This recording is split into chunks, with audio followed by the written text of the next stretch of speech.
Hello friends, నా పేరు రామ్. మనం ఇన్వెస్ట్ చేసిన మనీని మ్యూచువల్ ఫండ్ కంపెనీస్ తీసుకుని పోయే అవకాశం ఉందా? కొన్ని మ్యూచువల్ ఫండ్ కంపెనీస్ బ్యాంక్రప్ట్ అయ్యే అవకాశం కూడా ఉంది కదా. సో అలాంటప్పుడు మన మ్యూచువల్ ఫండ్ పరిస్థితి ఏంటి? ఇలాంటి డౌట్స్ ఆల్రెడీ ఇన్వెస్ట్ చేసిన ఇన్వెస్టర్స్ కి ఉంటాయి. అలాగే ముఖ్యంగా కొత్తగా ఇన్వెస్ట్ చేసే వాళ్ళు ఎక్కువగా డిస్కస్ చేసే టాపిక్ ఇది. సో ఈ ఏరియా గురించి మనం ఈ సెషన్ లో క్లారిటీ తెచ్చుకుందాం. ముందుగా మ్యూచువల్ ఫండ్ స్ట్రక్చర్ గురించి తెలుసుకుందాం. సో దట్ మనం ఇన్వెస్ట్ చేసే డబ్బులు ఏదైతే ఉన్నాయో మ్యూచువల్ ఫండ్స్ లో అది సేఫా లేదన్న క్లారిటీ చాలా మట్టుకు వస్తుంది. తర్వాత ఈ రీసెంట్ కాలంలో కొన్ని mutual fund companies out of the business వెళ్ళిపోయినాయి. వాటిని వేరే కంపెనీస్ ఎక్వైర్ చేసుకున్నాయి. ఫర్ ఎగ్జాంపుల్, ఇంతకుముందు రిలయన్స్ మ్యూచువల్ ఫండ్ ఉండేది, దాన్ని నిప్పాన్ మ్యూచువల్ ఫండ్ ఎక్వైర్ చేసుకుంది. అలానే ఎల్ఎన్టీ మ్యూచువల్ ఫండ్ ఉంటే దాన్ని హెచ్ఎస్బిసి మ్యూచువల్ ఫండ్ ఎక్వైర్ చేసుకుంది. సో వీటికి సంబంధించిన కొన్ని రియల్ ఎగ్జాంపుల్స్ ఆల్రెడీ నా ఇన్వెస్టర్స్ ఇంతకుముందు ఉన్న కంపెనీలు ఇన్వెస్ట్ చేసి ఇప్పుడు వాళ్ళు మ్యూచువల్ ఫండ్స్ ఎలా ఉన్నాయి, ఇవన్నీ కూడా కొన్ని ప్రాక్టికల్ ఎగ్జాంపుల్స్తో కూడా వీటిని అండర్స్టాండ్ చేసుకోవడానికి ట్రై చేద్దాం. ముందుగా మ్యూచువల్ ఫండ్ స్ట్రక్చర్ని అండర్స్టాండ్ చేసుకోవడానికి ట్రై చేద్దాం. ఇందులో ముందుగా వచ్చేది SEBI, securities exchange board of India. So వీళ్ళు వచ్చేసి స్టాక్ మార్కెట్స్ అలానే మ్యూచువల్ ఫండ్స్ని రెగ్యులేట్ చేస్తుంటారు. ఎట్లా అయితే ఆర్బీఐ ఎలా అయితే బ్యాంక్స్ని రెగ్యులేట్ చేస్తుంటుందో ఈ సెబీ మ్యూచువల్ ఫండ్ కంపెనీస్ని రెగ్యులేట్ చేస్తుంది. ఇండియాలో ఆపరేట్ చేసే మ్యూచువల్ ఫండ్ కంపెనీస్ అన్ని కూడా సెబీ దగ్గర రిజిస్టర్ అవ్వాల్సి వచ్చింది. For example, SBI mutual fund company ఉంది, అలానే హెచ్డిఎఫ్సి మ్యూచువల్ ఫండ్ కంపెనీ ఉంది, టాటా మ్యూచువల్ ఫండ్ కంపెనీ ఉంది. ఇవన్నీ కూడా సెబీ దగ్గర రిజిస్టర్ అయి ఉన్నాయి. అలాగే వీటితో పాటు ఇండియాలో దగ్గరగా 45 మ్యూచువల్ ఫండ్ కంపెనీస్ రిజిస్టర్ అయి ఉన్నాయి. సెబీ మ్యూచువల్ ఫండ్ కంపెనీస్ని ఎలా రెగ్యులేట్ చేస్తుంది? కొన్ని గైడ్ లైన్స్, రూల్స్ ఫ్రేమ్ చేస్తుంది అనమాట SEBI mutual fund companies operate చేయడానికి. ఫర్ ఎగ్జాంపుల్, మన దగ్గర నుంచి కలెక్ట్ చేసిన మనీని mutual fund companies futures and ఆప్షన్స్లో ఎక్స్పోజర్ తీసుకోవడానికి ఉండదు. అలానే ఒక మ్యూచువల్ ఫండ్ ఒక పర్టికులర్ మ్యూచువల్ ఫండ్ దానికి ఏవైతే రూల్స్ ఫ్రేమ్ చేస్తున్నాయో, for example large cap mutual fund ఉంది, అది 80% పైనే లార్జ్ క్యాప్ కంపెనీస్లోనే ఇన్వెస్ట్ చేయాలి. So large cap mutual fund అని పేరు పెట్టి అది మిడ్ అండ్ స్మాల్ క్యాప్లో ఎక్కువ అమౌంట్ ఇన్వెస్ట్ చేయడానికి ఉండదు. సో ఇలాంటివన్నీ కూడా రూల్స్ ఫ్రేమ్ చేయడం. కానీ అలానే ఎక్స్పెన్స్ రేషియో ఉంటుంది, fund management charge or expense ratio అంటాం. అది కూడా ప్రతి మ్యూచువల్ ఫండ్ కేటగిరీకి కూడా కొంత లిమిట్ పెట్టడం జరుగుతుంది అనమాట. ఆ లిమిట్ పైన expense ratio mutual fund companies మన దగ్గర నుంచి ఛార్జ్ చేయడానికి ఉండదు. అలానే డిఫరెంట్ రెగ్యులేషన్స్ అనే daily basis mutual fund companies ఎలా ఆపరేట్ చేయాలన్న రూల్స్ కూడా సెబీ రూపొందిస్తూ ఉంటుంది. అలానే వీటిలో భాగంగానే డిస్క్లోజర్ రిక్వైర్మెంట్స్ చూసినట్టయితే మ్యూచువల్ ఫండ్ కంపెనీస్ ప్రతి ఫండ్కి సంబంధించి కొన్ని ఇంపార్టెంట్ పాయింట్స్ని అనే డైలీ బేసిస్ కావచ్చు, మంత్లీ బేసిస్ కావచ్చు, క్వార్టర్లీ బేసిస్ కావచ్చు, పబ్లిక్ డొమైన్లో పెట్టాల్సి వచ్చేది. అంటే వాళ్ళ వెబ్సైట్లో కానీ యాంఫీ వెబ్సైట్లో కానీ వీళ్ళు రిపోర్ట్ చేయాల్సి వచ్చేది అనమాట. ఫర్ ఎగ్జాంపుల్, ఒక ఫండ్కి సంబంధించి ఎన్ఏవి ఉంటుంది, ఎన్ఏవి డైలీ మారుతుంటుంది. సో దాన్ని డైలీ పబ్లిష్ చేయాల్సి వచ్చేది. అలానే కొన్ని ఏ కంపెనీస్లో ఇన్వెస్ట్ చేస్తున్నారు పర్టికులర్ ఫండ్లో ఏ సెక్టర్లో ఎంత పర్సెంటేజ్ ఇన్వెస్ట్ చేస్తున్నారు. సో ఇలాంటివన్నీ కూడా వీళ్ళు పబ్లిక్ డొమైన్లో రిపోర్ట్ చేయాల్సి వచ్చింది, డిస్క్లోజ్ చేయాల్సి వచ్చింది. అలానే సెబీ పీరియడికల్గా ఈ ఏఎంసీస్ మీద ఆడిట్లు కండక్ట్ చేస్తుంటుంది వాళ్ళ బుక్స్ ఆఫ్ అకౌంట్స్లో. ఏవైతే పబ్లిక్ నుంచి మనీ కలెక్ట్ చేస్తారో వీళ్ళు ప్రాపర్గా as per the mandates, as per the fund mandates, objectives వాళ్ళు ఇన్వెస్ట్ చేస్తున్నారా లేదా, ఏవైనా డీవియేషన్స్ ఉంటూ ఉన్నాయా. సో ఏవైనా డీవియేషన్స్ వాళ్ళు ఐడెంటిఫై చేసినట్టయితే వాటికి సంబంధించిన యాక్షన్స్ కూడా తీసుకోవటం జరుగుతుంది. సో ఎన్ఫోర్స్మెంట్ యాక్షన్స్లో భాగంగా ఏదైనా మ్యూచువల్ ఫండ్ కంపెనీ ఏమైనా రూల్స్ అండ్ రెగ్యులేషన్ని ఫ్రేమ్ చేసిన వాటిని వైలేట్ చేసినట్టయితే యాక్షన్స్ తీసుకోవటం జరుగుతుంది. మనం కొన్ని ఎగ్జాంపుల్ కేసెస్ చూసినట్టయితే 2023లో యాక్సిస్ మ్యూచువల్ ఫండ్ సంబంధించి ఫ్రంట్ రన్నింగ్ కేసు ఒకటి ఇష్యూ జరిగిందనమాట. దానికి సంబంధించి ఒక ఫండ్ మేనేజర్ మీద తనకి కనెక్ట్ అయిన ఒక 20 ఎంటిటీస్ని సెబీ బ్యాన్ చేసింది. అలానే ఒక 30 crores పెనాల్టీ కూడా విధించడం జరిగిందనమాట. రీసెంట్గా క్వాంట్ ఫండ్ హౌస్ మీద కూడా కొన్ని అలిగేషన్స్ వచ్చి, సో అలిగేషన్స్ బేస్ చేసుకొని ఫ్రంట్ రన్నింగ్ ఇష్యూస్ జరిగాయని చెప్పి అలిగేషన్స్ వచ్చి దాన్ని బేస్ చేసుకుని సెబీ ఎంక్వైరీ కూడా చేసింది. బట్ ఇంకా దానికి సంబంధించిన రిపోర్ట్స్ అయితే బయటకు రాలేదు. సో ఇలా బయట నుంచి అలిగేషన్స్ వచ్చినా సెబీ వాళ్ళ రెగ్యులర్ ఆడిట్స్ని ఐడెంటిఫై చేసినా కూడా ఈ ఏఎంసీస్ మీద రిక్వైర్డ్ యాక్షన్స్ తీసుకోవడం జరుగుతుంది అనమాట. సో ఈ విధంగా SEBI rules and regulations frame చేయడం దగ్గర నుంచి ప్రాపర్గా వాటిని ఫాలో అవుతున్నారా లేదా ఇవన్నీ కూడా చూసుకుంటూ ఉంటుంది. ఇంకా ఈ మ్యూచువల్ ఫండ్ ఫ్రేమ్ వర్క్ లో అదర్ బాడీస్ ఏమన్నాయి చూసినట్టయితే కస్టోడియన్. సో ఒక మ్యూచువల్ ఫండ్ కంపెనీకి కస్టోడియన్ కూడా ఉండాల్సి వచ్చింది అనమాట. For example, HDFC mutual fund తీసుకున్నట్టయితే హెచ్డిఎఫ్సి మ్యూచువల్ ఫండ్ కి కస్టోడియన్స్ గా ఐసిఐసిఐ బ్యాంక్ ఉంటుంది, ఎస్బీఐ బ్యాంక్ ఉంటుంది, డచ్ బ్యాంక్ ఉంటుంది, అలానే హెచ్ఎస్బిసి బ్యాంక్ ఉంటుంది.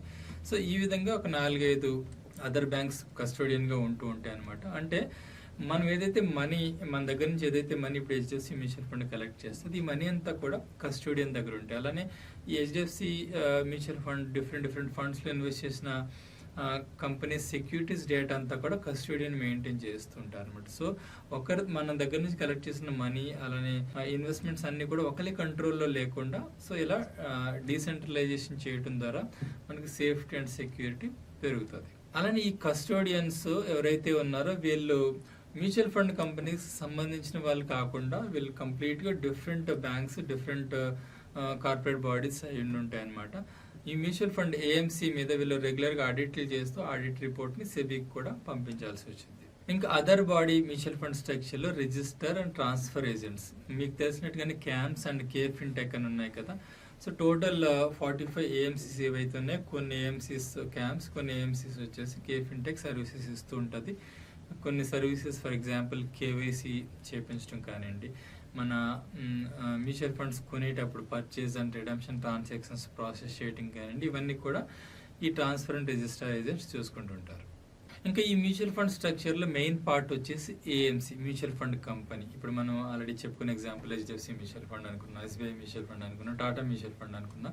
సో ఈ మ్యూచువల్ ఫండ్ కంపెనీస్ మనకి ఎక్కువగా తెలుస్తుంటే, ఎందుకంటే డైరెక్ట్గా వాళ్ళ దగ్గర మనం ఇన్వెస్ట్ చేస్తుంటాం కాబట్టి. సో వీళ్ళ మెయిన్ రోల్ ఏంటంటే మన దగ్గర నుంచి కలెక్ట్ చేసిన ఫండ్స్ని డిఫరెంట్ కంపెనీస్ని స్టడీ చేసి ఏదైతే వీటికైతే గ్రోత్ ఎక్కువ ఉంటే వాటిల్లో ఇన్వెస్ట్ చేస్తూ ఉంటారు.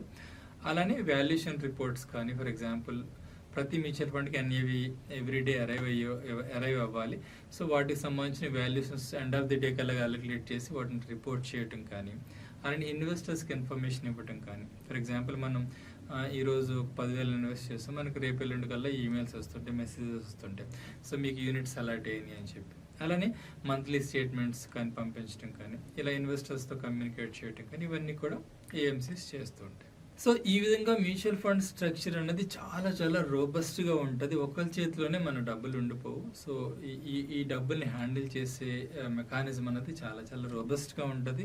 సో మీరు ఎట్లాంటి సందేహం లేకుండా మ్యూచువల్ ఫండ్స్లో మనం ఇన్వెస్ట్ చేయొచ్చు. బట్ స్టిల్ కొన్ని కంపెనీస్ బ్యాంక్రప్ట్ అయ్యే అవకాశం ఉంటుంది, అవుట్ ఆఫ్ ది బిజినెస్ వెళ్ళిపోవచ్చు. సో ఆ కేసెస్ మనం ఇప్పుడు డిస్కస్ చేద్దాం. సో ఫస్ట్ సినారీ వచ్చేసి in case AMC complete bankrupt అయిపోయింది, కంప్లీట్ లాసెస్లోకి వెళ్ళిపోయింది. ఇలాంటి సందర్భంలో ఎండ్ ఆఫ్ ది డే వరకు ఉన్న అంటే ఈరోజు వీళ్ళు డిసైడ్ అయ్యారు బ్యాంక్రప్సీకి అప్లై చేస్తున్నట్టు. సో అప్పుడు ఈరోజు ఎండ్ ఆఫ్ ది డే వరకు ఎన్ఏవిఎల్ఈస్ ఏవైతున్నాయో దాన్ని బేస్ చేసుకుని ఇన్వెస్టర్స్ అందరికి కూడా మనీ రిటర్న్ ఇవ్వాల్సి వచ్చింది. రిటర్న్ ఇచ్చిన తర్వాత మాత్రమే బ్యాంక్రప్సీ ప్రొసీజరింగ్స్ స్టార్ట్ అవుతాయి అన్నమాట. ఓకే, సో ఇది కంప్లీట్ అయిన తర్వాత ఇది స్టార్ట్ అవుతాయి. వాళ్ళు లాసుల్లోకి వెళ్ళిన బ్యాంక్రప్ట్ అయిన మన డబ్బుల్ని వాడుకునే పరిస్థితి అయితే ఇప్పటికీ ఉండదు. ఎందుకంటే మనం ఏదైతే మ్యూచువల్ ఫండ్ కంపెనీని ఇన్వెస్ట్ చేస్తామో ఆ డబ్బులన్నీ కూడా ఎక్కడ ఉంటాయి, కంప్లీట్ స్టాక్స్లో బ్లాక్ అయిపోయి ఉంటాయి. ఏదైతే మనీ ఉంటుందో ఆ మనీ అంతా ఎక్స్ట్రా కొంత క్యాష్ రిజర్వ్స్ కూడా మెయింటైన్ చేస్తుంటారు. అది కూడా ఏఎంసీ దగ్గర ఉండదు, అది కూడా కస్టోడియన్ దగ్గర ఉంటుంది అనమాట. సో మనం ఇన్వెస్ట్ చేసిన మనీ అంతా కూడా చాలా డీసెంట్రలైజ్డ్గా సేఫ్గా ఉంటుంది. సో అలా కాకుండా ఒక కంపెనీ అవుట్ ఆఫ్ ది బిజినెస్కి వెళ్ళిపోవచ్చు. For example Reliance mutual fund ఉంది, దాన్ని అనిల్ అంబానీ కంట్రోల్లో ఉండేది ఇంతకుముందు. సో 2019లో తను వేరే కంపెనీస్లో కూడా లాసెస్లోకి వెళ్ళడం వల్ల అప్పటికే నిప్పాన్ రిలయన్స్ మ్యూచువల్ ఫండ్లో కొంత అరౌండ్ 35% వాళ్ళకి స్టేక్ ఉంది అప్పటికే.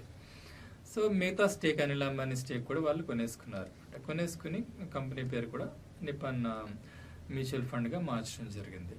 సో ఈ విధంగా ఎలా చేంజెస్ అయినప్పుడు, అలానే ఇంతకుముందు చెప్పిన ఎగ్జాంపుల్ ఎల్ఎన్టీని హెచ్ఎస్బిసి కొనుక్కుంది, ప్రిన్సిపల్ ఏఎంసీని వచ్చేసి సుందరం వాళ్ళు కొనుక్కున్నారు. సో ఇవి 3 ఎగ్జాంపుల్స్ మనం ప్రాక్టికల్గా కూడా ఇప్పుడు చూద్దాం. సో ఇంతకుముందు మా ఇన్వెస్టర్స్ ఈ ఎక్విజిషన్ జరగక ముందున్న కంపెనీని ఇన్వెస్ట్ చేశారు. సో వాళ్ళ ఫండ్ వాల్యూస్ కానీ అవి ఏమైనాయి, దాని ట్రాన్సాక్షన్స్ సంబంధించి మనం కొన్ని డీటెయిల్స్ చూద్దాం. ఇప్పుడు నేను ఒక ఇన్వెస్టర్ది ఓపెన్ చేస్తున్నా. దీని వచ్చేసి ముందు నిప్పాన్ ఎగ్జాంపుల్ చెప్పుకుందాం, ఇంతకుముందు రిలయన్స్ స్మాల్ క్యాప్. సో ఇక్కడ ఈ రిటర్న్స్ గురించి వరీ కాకండి, ఇవన్నీ డెట్ ఫండ్స్. సో తను లంసమ్ ఇన్వెస్ట్ చేసినప్పుడు డెట్ ఫండ్స్ నుంచి ఈక్విటీ ఫండ్స్కి మూవ్ చేస్తున్నాం. So Nippon small cap fund చూసినట్టయితే ఇది ఇంతకుముందు రిలయన్స్ రైట్. సో 2019లో అక్విజిషన్ అయ్యింది. సో మీరు ఇక్కడ ఇది 2018 నుంచి కూడా ఇన్వెస్ట్ చేస్తూ ఉన్నాం. Something like Nippon liquid fund నుంచి రిలయన్స్ లిక్విడ్ ఫండ్ నుంచి రిలయన్స్ స్మాల్ క్యాప్ ఫండ్కి మూవ్ అవుతూ ఉండేది అనమాట. ఓకే. సో 19 తర్వాత నుంచి అది ఎన్ఏవి నిపాన్ అయ్యింది. ఓకే. సో బట్ స్టిల్ వీళ్ళు దాన్నే మెయింటైన్ చేస్తున్నారు అనమాట. మీరు ఇక్కడ అబ్జర్వ్ చేసినట్టయితే ఆ ఎన్ఏవి కన్నా అవన్నీ కూడా అలానే మెయింటైన్ అవుతుంది. అలా ఇక్కడ 43 దగ్గర స్టార్ట్ అయింది, పెరుగుతుంది, ఇప్పుడు 90 దగ్గర ఉంది. ఓకే. సో అదే కంటిన్యూ అయ్యింది. సో సేమ్ స్కీమ్నే జస్ట్ పేరు మాత్రం మార్చారు అంతే. సో ఇంతకుముందు రిలయన్స్ స్మాల్ క్యాప్ ఫండ్లో ఇన్వెస్ట్ చేసిన వాళ్ళు అయితే ఏమి లాస్ అయింది ఏం లేదు. అంటే ఇప్పుడు ఇక్కడ మీరు చూసినట్టయితే ఇందులో కొంత అమౌంట్ రిలయన్స్ స్మాల్ క్యాప్లో ఇన్వెస్ట్ చేసిన అమౌంట్ ఉంది 1,13,000, మిగతా అమౌంట్ నిపాన్ స్మాల్ క్యాప్లో ఇన్వెస్ట్ చేస్తుంది. ఇప్పుడు ఇది 3 lakh పైనే ప్రాఫిట్ వచ్చి 4,41,000 అయితే ఉంది. 36% సిఏజీఆర్ ఏదైతే జనరేట్ అయిందో అది క్యారీ అయింది, కంటిన్యూ అయింది. ఓకే. ఇది ఒక ఎగ్జాంపుల్. ఇంకా సెకండ్ ఎగ్జాంపుల్ వచ్చేసి హెచ్ఎస్బిసి మిడ్ క్యాప్ ఫండ్. ఇది ఇంతకు ముందు ఎల్ఎన్టీ మిడ్ క్యాప్ ఫండ్. ఇక్కడ మీరు చూడొచ్చు, ఇందులో ఇక్కడ క్లియర్గా ఇస్తున్నారు LNT mid cap fund, formerly known as LNT mid cap fund. So LNT mid cap ఫండ్గా ఉండేది. అంటే ఎల్ఎన్టీ లిక్విడ్ ఫండ్ నుంచి ఎల్ఎన్టీ మిడ్ క్యాప్ ఫండ్కి మూవ్ చేస్తుండే వాళ్ళని ఎస్టీపీ ద్వారా. సో లంసమ్స్ నేను ఈ విధంగా డెట్ ఫండ్స్లో పెట్టి ఈక్విటీ ఫండ్స్కి మూవ్ చేస్తుంటాం, అలా ప్లాన్ చేస్తుంటాము. వీటి మీద ఒక 2 సెషన్స్ చేయడం జరిగింది. ఇన్ కేస్ మీరు చెక్ చేయనట్టయితే చెక్ చేయండి, చాలా చాలా యూస్ఫుల్ సెషన్స్ అవి. సో వాటి గురించి నేను ఇక్కడ డిస్కస్ చేయట్లా. బట్ ఎనీవే ఇది మీరు చూడొచ్చు 2022 డిసెంబర్లో ఈ ట్రాన్సిషన్ జరిగిందనమాట. అప్పటి వరకు ఎల్ఎన్టీ లిక్విడ్ ఫండ్ అని ఇక్కడ చూపిస్తుంది కదా, అంటే ఎల్ఎన్టీ లిక్విడ్ ఫండ్ నుంచి ఎస్టీపీ ద్వారా ఎల్ఎన్టీ మిడ్ క్యాప్ ఫండ్లోకి వస్తుంది. తర్వాత హెచ్ఎస్బిసి మిడ్ క్యాప్ ఈ లిక్విడ్ ఫండ్ కాస్త హెచ్ఎస్బిసి లిక్విడ్ ఫండ్ అయిపోయింది. ఎల్ఎన్టీ మిడ్ క్యాప్ ఫండ్ కాస్త LNT HSBC mid cap fund అయిపోయింది. ఇక్కడ నుంచి మీరు చూడొచ్చు. ఓకే. సో ఈ ఫండ్లో కూడా ఎలాంటి చేంజ్ లేదు. సో ఎన్ఏవి మీరు ఇక్కడ చూడొచ్చు 139 దగ్గర స్టార్ట్ అయింది. ఇక్కడ 2022లో డిసెంబర్లో కూడా లైక్ నవంబర్లో అయితే అరౌండ్ 207 ఉంది, తర్వాత 213 అయితే ఇలా పెరుగుతూ వెళ్తుంది. సో ఇందులో ఏమి చేంజ్ అయితే ఏం లేదనమాట. సో వీళ్ళు కూడా స్కీమ్ నేమ్ని చేంజ్ చేశారు తప్ప స్కీమ్ని కంప్లీట్గా వేరే దాంట్లోకి మెర్జ్ చేయడం కానీ అలాంటిది ఏమీ చేయలేదు. సో ఈ ఫండ్ కూడా అరౌండ్ 86,000 వీళ్ళు ఇన్వెస్ట్ చేస్తే 1,27,000 ప్రాఫిట్ వచ్చి సో 2,14,000 టోటల్ వాల్యూ ఉంది. 27% పైన సిఏజీఆర్ వర్కౌట్ అయింది వీళ్ళకి లాస్ట్ 6 yearsలో. ఓకే. సో ఇది ఒక ఎగ్జాంపుల్. ఇంకొక ఎగ్జాంపుల్లో ఇంకొక కేసు చూద్దాం. సో ఈయన సినారియోలో మేము ఇంతకుముందు ప్రిన్సిపల్ ఫండ్లో ఇన్వెస్ట్ చేసామన్నట్టు మీరు ఇక్కడ చూడవచ్చు. సుందరం లార్జ్ అండ్ మిడ్ క్యాప్. ఇప్పుడు అది వీళ్ళు ఏం చేస్తారంటే ఇంతకుముందు ఇన్వెస్ట్ చేసింది మీరు ఇక్కడ చూడొచ్చు principal emerging blue chip fund. నేను ఇన్వెస్ట్ చేసింది 2000 ఈయన స్టార్ట్ అయిన 2018లో అందులో ఇన్వెస్ట్ చేశాం. కానీ 2021లో ఈ ఫండ్ మొత్తానికి Sundaram large and mid cap fund merge చేసేసారు అనమాట. అంటే అప్పటి వరకు ఏదైతే వాల్యూ ఉందో ఇప్పుడు మీరు ఇక్కడ చూడొచ్చు 1,87,000 వాల్యూ ఉంది, అప్పటి వరకు అక్యూములేట్ అయింది. యాక్చువల్గా ఆ పీరియడ్లో ఈయనకి చాలా మంచి రిటర్న్స్ వచ్చాయి ఈ ఫండ్లో. బట్ మెర్జ్ అవ్వటం వల్ల ఆల్మోస్ట్ ఇంక ఇది జీరోతో స్టార్ట్ అయినట్టు. మళ్ళీ అప్పటి వరకు ఉన్న ప్రాఫిట్ ఏదైతే ఉందో, అంటే ఈ 1,87,000 అనేది టోటల్ ఇన్వెస్ట్మెంట్ కాదు, మేబీ టోటల్ ఇన్వెస్ట్మెంట్ అప్పటి వరకు మేబీ 1 lakh ఉండి ఉండొచ్చు, 87,000 ప్రాఫిట్ ఉండి ఉండొచ్చు. ఇదంతా కూడా అప్పుడు మార్కెట్ వాల్యూ ఏదైతే ఉందో అదంతా కూడా సుందరం లార్జ్ అండ్ మిడ్ క్యాప్లోకి మూవ్ చేసేసారు అనమాట. మూవ్ చేసేసి అప్పుడున్న అన్ని బేస్ చేసుకుని యూనిట్స్ అలాట్ చేయడం జరిగింది. ఇక్కడ మీరు చూడొచ్చు 3,000 యూనిట్స్ అలాట్ అయినాయి. ఓకే. సో తర్వాత నుంచి మళ్ళీ ఎస్ఐపి ఏదైతే ఉందో అది కంటిన్యూ అవుతుంది. అంటే 3,000 ఎస్ఐపి వెళ్తూ ఉంది. అగైన్ తర్వాత నుంచి ఒక 51 యూనిట్స్ 54 యూనిట్స్ అలాట్ అవుతున్నాయి. సో ఇప్పుడు ఎగ్జిస్టింగ్ యూనిట్స్ చూసినట్టయితే 4,800 యూనిట్స్ ఉన్నాయి. ఈ విధంగా కూడా జరగవచ్చు అనమాట. ఎందుకంటే సుందరంకి already large and mid cap fund ఉంది, వాళ్ళు ఎక్వైర్ చేసుకున్న కంపెనీలో కూడా అదే ఫండ్ ఉంది. So 2 large and mid cap maintain చేయడం కుదరదు as per SEBI regulations. So existing ఫండ్ని వీళ్ళు కంప్లీట్గా మెర్జ్ చేసేసుకున్నారు అనమాట. సో ఈ మెర్జ్ చేసుకునేటప్పుడు మనకు ఆప్షన్ ఇస్తారు, in case if you are not interested, అంటే మీకు సుందరం లార్జ్ అండ్ మిడ్ క్యాప్లోకి మూవ్ చేయడం మీకు ఇష్టం లేదు మీ ప్రిన్సిపల్ ఎమర్జింగ్ బ్లూ చిప్ని. అలాంటి కేసులో మీరు కంప్లీట్గా ఎగ్జిట్ అయిపోవచ్చు అనమాట. ఎగ్జిట్ అయిపోతే మీ డబ్బులు మీకు వచ్చేస్తాయి. సో ఆ ఆప్షన్ కూడా ఇస్తారనమాట. మనకి ఓకే, మనం దానికి ఏం రెస్పాండ్ కానట్టయితే ఈ విధంగా వేరే ఫండ్లోకి మెర్జ్ చేసేస్తారు అనమాట. ఓకే, సో ఈ విధంగా మనం ఇన్వెస్ట్ చేసిన డబ్బులు ఎప్పుడూ కూడా సేఫ్గానే ఉంటే, ఇలా ఒక కంపెనీ ఇంకో కంపెనీ కొనుక్కొని ఒక కంపెనీ అవుట్ ఆఫ్ బిజినెస్ వెళ్ళిపోయినా కూడా వేరే కంపెనీ కొనుక్కున్న దాంట్లోకి మూవ్ అయిపోతుంటాయి అనమాట. సో ఇది ఫ్రెండ్స్, మీకు ఈ సెషన్తో మ్యూచువల్ ఫండ్స్ మీద ఉన్న కొన్ని భయాలు, డౌట్స్ క్లారిఫై అయ్యాయి అనుకుంటున్నాను. మ్యూచువల్ ఫండ్స్ లో మనకున్న రిస్క్ అల్లా బిగ్గెస్ట్ రిస్క్ అల్లా మార్కెట్ రిస్క్ మాత్రమే అనమాట. స్టాక్ మార్కెట్ ఒకే డైరెక్షన్ లో ఎప్పుడు వెళ్ళిపోదు, అప్ అండ్ డౌన్స్ అవుతుంటుంది. వాలటిలిటీని మనం తీసుకోవాల్సి వచ్చేది మ్యూచువల్ ఫండ్స్ ఇన్వెస్ట్ చేస్తున్నామంటే. సో ఆ వాలటిలిటీని మనం తీసుకున్నప్పుడే మనకి 15% of kind of returns work out అవుతుంటాయి. సో మార్కెట్ రిస్క్ తప్ప వేరే రిస్కులు పెద్దగా మనం పట్టించుకునే అవసరం లేదు. చాలా రోబస్ట్ స్ట్రక్చర్ మనకి ఉంది, అది టేక్ కేర్ చేసుకుంటుంది. సో ఎలాంటి భయం లేకుండా మీ మ్యూచువల్ ఫండ్ ఇన్వెస్ట్మెంట్ జర్నీని స్టార్ట్ చేయండి. మీరు ఇంకా మన యూట్యూబ్ ఛానల్ సబ్స్క్రైబ్ చేయనట్టయితే సబ్స్క్రైబ్ చేయండి. ఇలా ప్రాక్టికల్గా lot of content, lot of research oriented content మీకు ఇవ్వడం జరుగుతుంది. సో మీరు చాలా నాలెడ్జ్ని పెంచుకోవచ్చు. అలానే ఇలాంటి సెషన్స్ మీ ఫ్రెండ్స్కి, ఫ్యామిలీ మెంబర్స్కి యూజ్ అవుతుంది అనిపిస్తే వాళ్ళకి షేర్ చేయండి. Thank you so much friends.